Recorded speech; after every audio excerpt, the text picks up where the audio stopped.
తెక్కిదయ్యో దెబ్బతో అక్కెంత పుట్టినయ్యో అమ్మని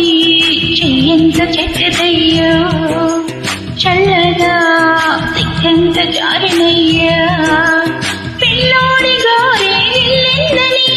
కిల్లాడి గోరే గొల్లందని అసలే అవురవురంటూ ఉన్న విరంత ఆగని అబ్బని దెబ్బంత పచ్చనమ్మో గొప్పగా ఇబ్బంది పెట్టెనమ్మో అమ్మని ఒళ్ళంత వెచ్చనమ్మో నొప్పితో నాదు